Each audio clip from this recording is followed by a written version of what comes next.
So every now and then I get up here and I talk about how faith is different from the church as an institution. And although they often run together, they are not the same thing. And I've been slowly iterating and reiterating that idea because it will be a more central theme in a few sermons later on this year. But it does bubble up here just a bit. 2 weeks ago, we talked about the temptation of Jesus and his reliance on his faith and upbringing as a means through which he resisted the challenge to follow the tempter. Something very similar takes place in our text today. I think that the unnamed woman from Canaan is the second tempter of Jesus, where the role of Satan was to tempt Jesus into giving in to messianic, divine power. The role of the Canaanite woman is to tempt Jesus into giving up bigotry and exclusionary practices. More specifically, the temptations that I see in this text are temptations to uphold vestiges of colonialism and empire building, to maintain ethnic hierarchies, and to build a ministry of exclusion. From the jump, we're given a location and an interruption. A Canaanite woman is trying to get the attention of Jesus. Jesus ignores her. The disciples tell her to go away. And in defense of his ignoring her pleas, Jesus calls this woman a dog. Now, what's important in this text is that he doesn't say that directly to her. He simply says it loud enough for her to hear.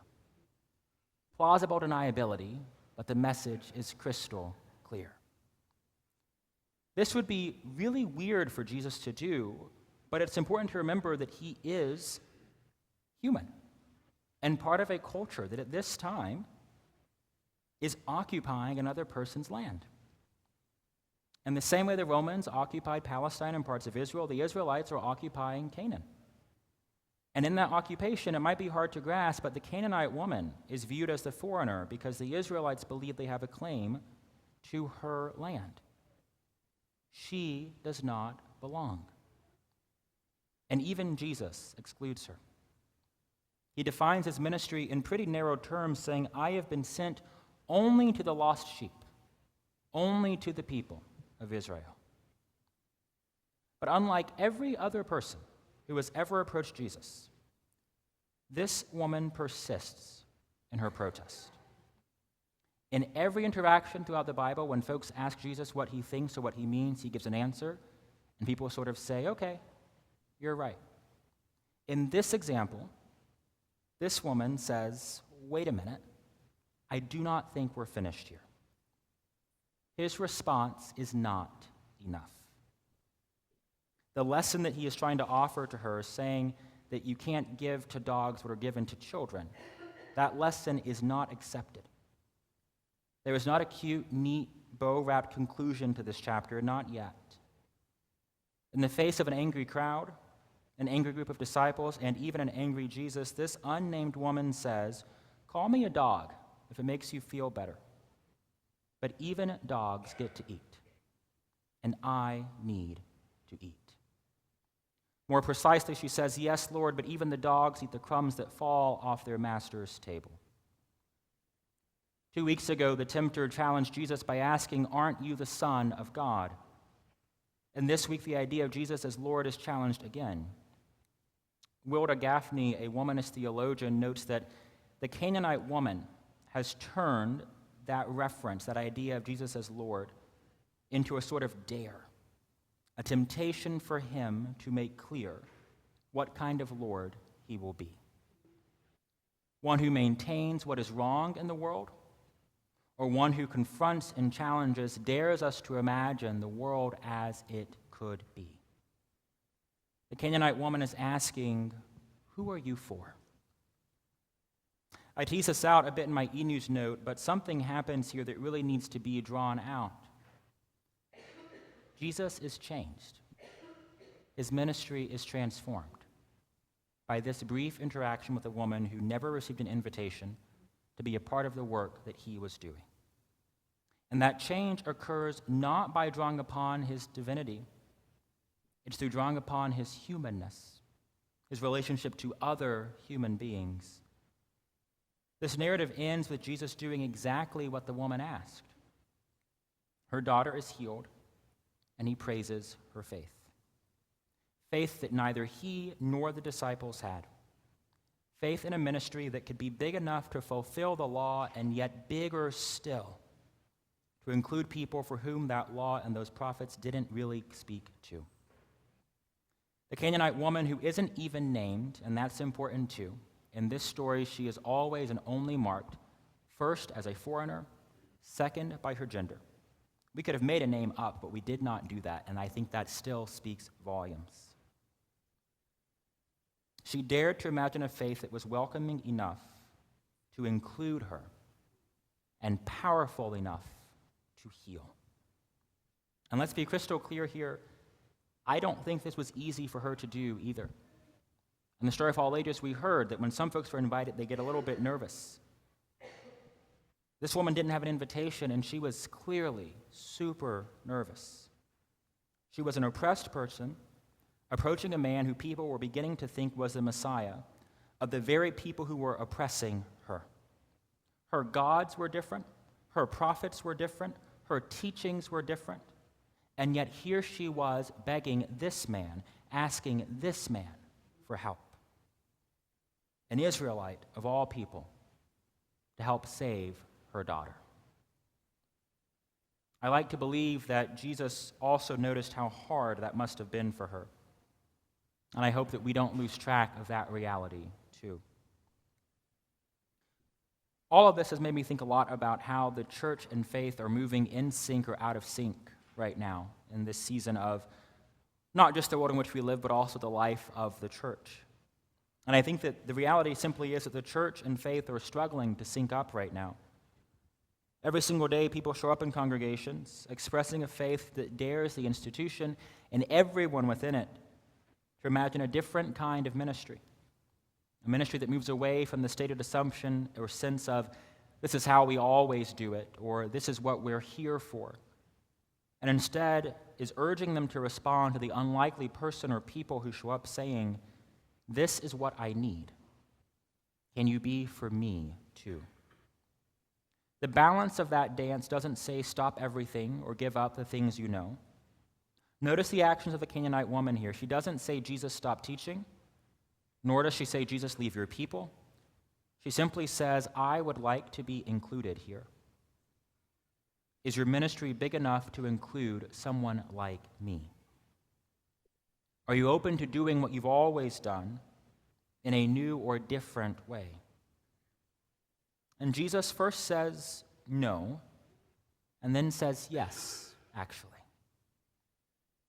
I think the church must follow this example of Jesus. I talked a bit 2 weeks ago about this notion of the church being attached to power, and I promise we will talk about that very soon.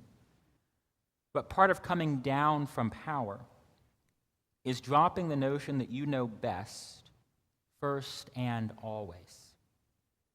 Part of growing and deepening relationships is to more fully engage with our own human nature, to drop our attachment to socioeconomic standings and participation, and to genuinely just sit and be as cohabitants of the same creation, collaborators in resistance to structures that do not need to be maintained, and co-creators in the new thing that can be. One of the lessons here is that a woman who never received an invitation dares to imagine that in God's world there is ever and already enough. She dares to imagine an abundance of faith, an abundance of ministry, a ministry that can reach and teach any and all. And I think she is right. There is ever and already enough abundance for God's mission in the world. The question before the church at large is whether we will maintain ministries that are exclusive or whether we will find our way toward ministries of greater inclusion. We do not have to be big to do that. One of the really big things happening in the life of the UCC right now is that people talk about our declining numbers and churches and dollars and all these things. And I told you before, the honest reality is the UCC has always been a church in decline if we use those numbers. We have never been bigger than we were the day we were founded, never had more money, never had more churches than we did in 1957. And yet, I deeply believe, just as we see in this story, the example of one person, not necessarily part of the mainline thing, saying, wait a minute, I think you're doing this wrong. I think there might be another way to invite and include more people. I think the UCC is kind of like the Canaanite woman. We have always been in this awkward front line, always been out on a limb. In the 1980s, we said yes to ordaining queer people to ministry. In the early 2000s, we said yes to approving same-sex marriage. And a lot of churches looked at us and said, that doesn't make any sense. And yet, 20 years later, most mainline churches have followed the United Church of Christ. Not because we were right, but because they found themselves challenged, tempted to believe, to dare to imagine in the idea that God's ministry could be more inclusive still. I do believe that numbers matter, but folks, we have got a lot of great victories for being a really small denomination. There are some folks who say that we have about 700,000 members. That's a liberal estimate.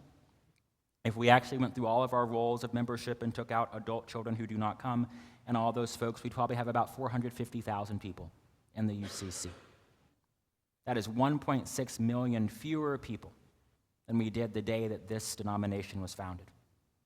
And yet, through all of that, I think we have made more clear and more known the still speaking, still calling, still moving, still hard at work voice, wisdom, and actions of God.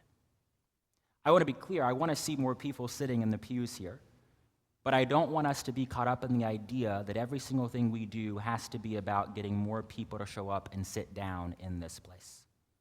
There are a lot of people in the world who have a lot of faith. They might view the church as a mediator for that faith, and they might never want to come in and sit for a Sunday service. One of the questions for the church today is, how do we respond to that?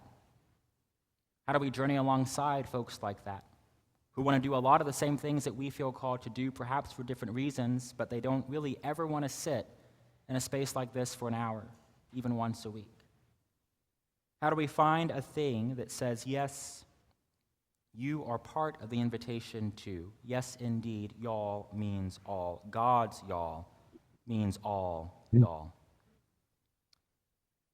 Earlier this week, I went to a Lady Gaga concert, and this does connect, I promise. It was really interesting to me because so many churches talk about and struggle with this idea of why don't people show up for worship or this service thing or this, that, and the other for an hour each week. And yet, here's a concert where you got thousands of people who paid a lot of money to show up here, had to fight traffic, find parking, ride MARTA, whatever they did to get to that place, stand in a line that took about 30 to 45 minutes, to then sit in a seat for an hour and a half waiting for her to come out, to then stand up and limited space, try to dance and clap and move and sing for 90 minutes. Thousands of people did that. Thousands of people paid, in some cases, thousands of dollars to hang out for 4 hours for what was really about a 90-minute show. There was meaning there for them. And you could see it. You could feel it. There's a song where she walks out and she has this long, flowing sort of wedding-like cape behind her. At the end of one of the songs, it turns into a rainbow. The number of people in that room who clapped and cheered was very clear and evident, and it wasn't because they were stunned by her artistry or the lyrics. It was because they saw themselves represented by something happening in that space. They saw an invitation where someone like them could belong. I don't think our churches need to make people pay for tickets to concerts or have these big pop performances, but I do believe our churches should consider what is it that we can present that shows people more clearly and more fully that they are included in the work that we are called to do in the world. That their hands, their feet, and yes, indeed, their hearts too, are a part of God's work, mission, and ministry in the world, and that we are practicing a faith that is really, really old, and yet there are still really new things emerging every single day. Opportunities abound, abundance abounds, because God's mission is big enough for all of us who've already said yes to being part of it, and big enough still to invite other people in. even if they themselves don't quite know that's an invitation they've been looking for, or one they've even been denied. I will close by saying, I think I put this in the e-news note too. One of the interesting things about the Canaanite woman is that she dares Jesus to imagine a ministry that is more inclusive than the one that he himself believes he's been called to carry out in the world. And at the beginning of Acts, we get this instruction to share the good news of Christ's life to Judea, Samaria, and to all the ends of the earth. That command is part of the UCC cross and orb. It's divided in 3 parts. The top 2 are Judea and Samaria. At the bottom is the ends of the earth. I don't think we get that invitation, that call, without the persistence of this woman who dared to imagine that she was included in the ministry of Christ and who dared Christ to imagine that she was included in his ministry too. I don't think we get the United Church of Christ without the Canaanite woman who first says, well, wait a minute, Jesus. I think you're doing something a little bit off here. I think I'm included in what you're trying to do in the world. And so for that, I say thanks to this unnamed woman who really, really should have a name. And I say thanks, too, for the opportunity to talk about her in some way this morning. My prayer for us this day is that we, too, might consider what it looks like for us to continue daring to imagine a world where God and Christ's ministries go further beyond even our own conceptions. As progressive and inclusive as we currently are, what more out there is there for us to say yes to including, yes to involving, yes to adding into this journey of faith and life together? Amen.